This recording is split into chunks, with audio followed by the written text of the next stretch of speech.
it's really changed. Because I'm the chief of police here. Are members of the Eli Whitney Trains. But at an honest mob at my back. For YTV. For YTV. For YTV. For YTV. This is your Yale Week. Welcome to your Yale Week, letting you know what's happened and what's going to happen at Yale and in New Haven. I'm Nicole Daly, and here are your top stories.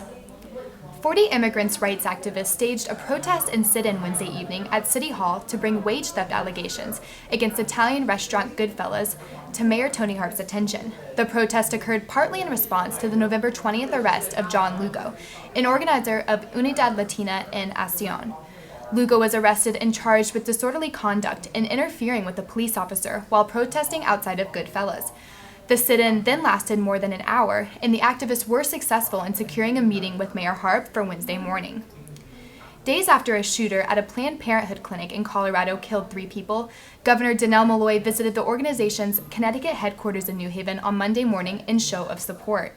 Malloy said his visit to the clinic was intended to demonstrate solidarity with the organization, given the shooting and the recent verbal attacks Planned Parenthood has borne from conservative politicians across the nation. And finally, our top story. On Tuesday, Harvard College Dean Rakesh Khurana announced that undergraduate residential house masters had unanimously expressed a desire to change their titles. The Harvard announcement comes less than 2 weeks after Princeton University moved to immediately replace its title Master of Residential College to Head of College. At Yale, the university has yet to decide whether to replace the title of Master. For more on that, we'll be sitting down with Victor Wang, the beat reporter for academics, at the end of the show. But first, for a quick look at next week, Amanda Aguilera. Thanks, Nicole. For Bulldog Sports, men's hockey will be playing our local rival Quinnipiac University tonight at 6:30 p.m. and will play a tough Ivy League foe, Princeton, tomorrow at 7 p.m. If you're looking for something earlier in the day tomorrow, men's basketball will be playing the University of Vermont at 2 p.m. Additionally, the women's track and field opener is tomorrow at Cox Cage. Click the button below to watch an exclusive interview with the coaches. Tonight is the final production of the Yale Undergraduate Ballet Company's performance of The Nutcracker. View it at 8 p.m. in the Off-Broadway Theater. For a less musical performance, tonight marks the second weekend of the world premiere of Peerless, a new play about twin sisters who devise a fanciful plot to get acceptance into college. Also, make sure to pick up your copy of Weekend. This week's cover story is a response to the recent terrorist attacks around the world and Yale's role in the global community. That's your Yale Week. I'm Amanda Aguilera. Thanks, Amanda. We're joined tonight by Victor Wang, the reporter on the Master title story. Victor, thanks for joining us. Do you see these decisions at Princeton and Harvard as direct results of the discussions recently opened up on college campuses nationwide regarding racism and discrimination? Recent decisions are definitely in part a result of recent student activism on college campuses across the nation.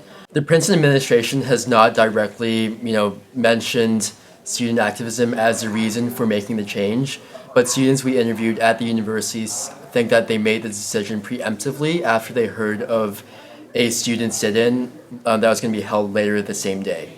At Harvard, the administration has admitted that this is partly a response to student activism on campus. But several months ago, when we interviewed housemasters at Harvard, they told the YDN that this was not really a big issue at Harvard because the term housemaster isn't really used socially and during daily life. So why do you think Harvard and Princeton announced the change so quickly, especially in comparison to Yale, where it seems like these conversations have been ongoing?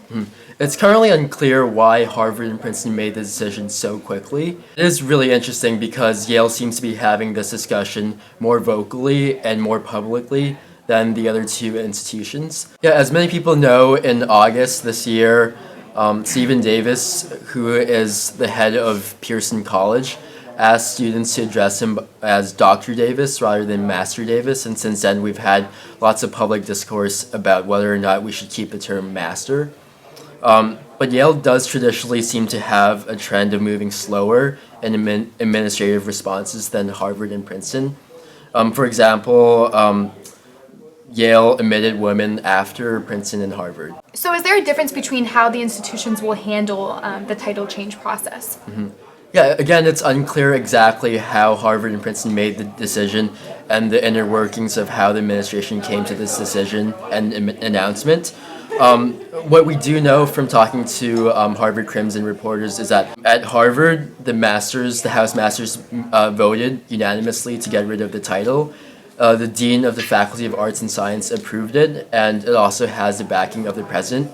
And that after all this, the decision was made and an announcement was made to the entire Harvard community.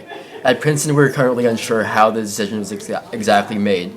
At Yale, however, the title of master is in the university bylaws, and so it can only be changed after a decision is made by the Yale Corporation, which is Yale trustees. And has the corporation been vocal on this issue yet? No, so far the Yale Corporation has not made an official statement about it. Our main point of contact has been the administration and individual masters. So far they haven't talked about how the corporation has been dealing with this, but we do know that the president, the dean of Yale College, and the Council of Masters have been meeting and discussing about the abolishment of master and whether or not we should keep the title. So although they can't officially change the title of master, they can make a decision to ask students not to use the term in daily life. Okay, well, thank you so much for sitting down with us, Victor. That's your Yale Week. I'm Nicole Daly, and from everyone at YTV, have a great weekend. And one of the criticisms that the opinion desk often gets is the publishing of controversial material. How do you determine what makes it into the paper, and what are your standards regarding inflammatory content? Sure. So we are pretty values